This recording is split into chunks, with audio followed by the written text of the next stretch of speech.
The Virginia sun scorched my neck, my graduation gown sticking to my sweat-soaked legs. The dean handed me a card, gold letters glinting, Valedictorian. "You'll sit here," she said, pointing to a metal chair center stage. 3 family seats reserved, right? I nodded. 3. Though I already knew they wouldn't show. I'd called home the night before. Dad's voice was weary. "Long drive, Elena. Your mom's back's acting up. We'll cheer from home, sweetie," Mom added, her tone thin. "It's been an exhausting month. Your father's buried in reports, and I've got 3 listings going live. We're drained." Drained. The word lodged like a thorn. I didn't argue. I never did. But as I left the rehearsal field, my phone buzzed. Mom's text. "Too tired to make the trip, sweetheart. You understand, right? So proud. Enjoy your moment. We'll watch the stream." I stared at the screen, hollowed out. Not angry, not surprised. Then, foolishly, I opened Instagram. Savannah's story loaded, posted 20 minutes ago. My sister, grinning, held a mimosa. Mom sat beside her in a plush white robe, their feet in rose-petal water, matching spa slippers. Caption: Mother-daughter recharge day, wellness weekend. Location: the Willow Spa, Georgetown. I swiped, a boomerang of them clinking glasses. "Sometimes self-care is skipping the noise," Savannah wrote. Mom's comment: "Best day with my beautiful girl." Too tired, but not for spa days, not for Savannah. I didn't cry or text back. I closed the app, walked to my dorm, and sat at my desk. My valedictorian speech, polished, safe, full of gratitude, mocked me. Thank you to my family for their unwavering support. Lies. I deleted it. The blank page stared back. I didn't know what to say, only that it wasn't that. This wasn't just the spa day, it was everything before. My 16th birthday, nearly forgotten until Savannah's photos resurfaced it. I'd asked for dinner at the Italian place downtown. Simple, just us 4. Pasta, dessert, a laugh. Mom said they were too busy. "Work's crazy, we'll celebrate at home." So we did. A box on the counter, a leather-bound planner, a note. "For the future you're building." Thoughtful, I suppose. I smiled for the photo, said thank you, and washed dishes. Then Savannah turned 19. The backyard glowed with string lights. A private chef arrived with silver trays. A Chanel purse-shaped cake sat by a karaoke setup. Savannah twirled in a dress Mom chose, her laughter ringing. Dad snapped photos like it was Hollywood. Mom clapped, shouting, "Our little star!" I watched from the sliding door. They never called me that. When I asked later, gently, Mom said, "You don't like parties, honey. You're our serious one." As if that explained it. As if I didn't want to be seen because I preferred bookstores to brunch. Maybe they were right. I didn't shine like Savannah, all mimosas and Santorini selfies. I was extra credit, airless backrooms, proofreading essays while she posted her glow. But I worked harder. Perfect grades, skipped spring breaks. If I couldn't be the daughter they clapped for, I'd be the one they quoted at dinner parties. They never quoted me. 3 weeks before graduation, the email landed, "Valedictorian announcement confirmed." In a campus cafe, the noise faded as I read it. Top of the class. 4 years of grinding. I called home, hands trembling. Mom answered, HGTV humming. "Mom, I got it. Valedictorian silence." "That's nice, sweetie. Highest grades?" I nodded, unseen. "I'll give the speech." "Right, that's great. Our little bookworm." Then she pivoted. "Did I tell you Savannah's stylist might do a Miami shoot? Big for her." I let her talk about Savannah's outfits, her future. When I mentioned graduation and formal invitations, Mom laughed.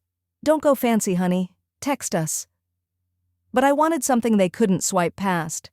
I bought ivory paper, hand-cut edges, and wrote their names in gold calligraphy. "It would mean the world if you were there." I drove 3 hours home, waited until after dinner, after Savannah's brunch saga and Dad's second wine bottle. I placed the envelopes on the table. Dad raised an eyebrow. You drove for these? Mom opened hers. Oh, sweetie, the gold pen with the curly E's. Savannah glanced up. Cute. Then back to her phone. No one asked about my speech or what it took. The night before graduation, sleep wouldn't come. At 2:03 a.m., I checked my phone. Another Instagram story. Savannah, cucumber slices on her eyes, champagne in hand. Mom, grinning under a gold face mask. The Willow Spa VIP suite. Caption, self-care before summer chaos. Mom's comment, best day with my star girl. Not proud of you, Elena, just spa steam and curated joy. I texted Savannah, thought Mom and Dad were too tired to travel.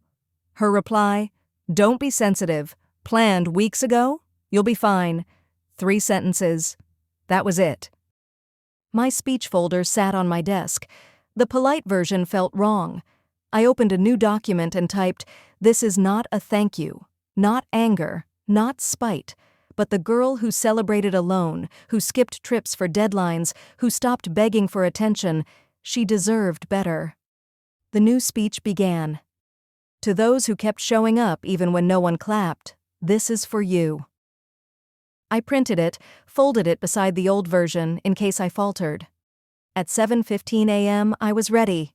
Jessie met me with coffee and a muffin, no blueberries, she knew.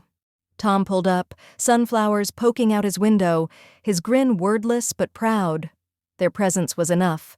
The ceremony field hummed, dads in pressed shirts, moms with cameras, 3 seats sat empty, Carter family.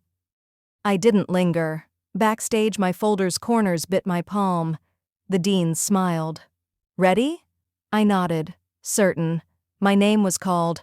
Applause roared. I focused on the mic, the camera, the words.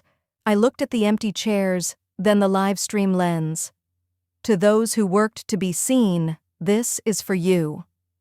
My voice was steady. To professors who stayed late, who said questions aren't weakness. To friends who knew when to knock or just sit quietly, thank you. Smiles spread. Nods connected us.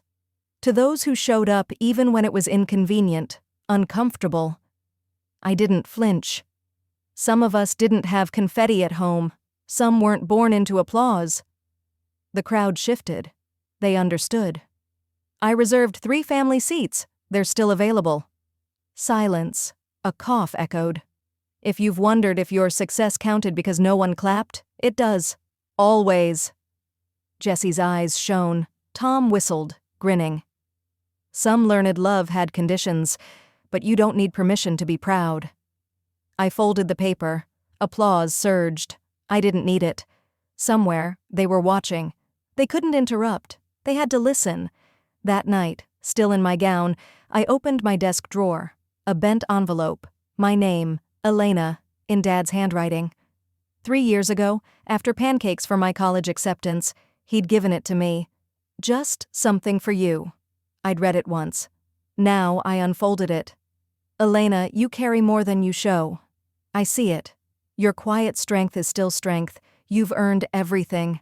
Don't let anyone make you small. You're seen. Love, Dad. No one framed it. But it was real. He'd seen me once. My phone buzzed. Mom, your speech was unexpected, powerful. Call us. Savannah. Congrats, valedictorian. Didn't know you felt that. Less drama next time. I didn't reply. Didn't open Instagram when Savannah posted another robe photo. True peace is choosing who deserves your energy. Mom's comment. Our sunshine. I didn't need their likes. 3 weeks later, I moved to D.C., a copywriting internship at a women-led magazine. A tiny apartment, creaky floors, 15 minutes of morning sun. Mine. No family portraits. Just space to write, to be.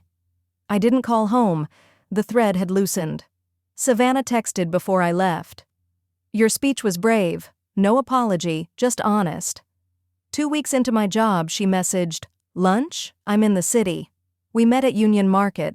No spa talk, no empty chairs, just food and adult life, rent, commutes.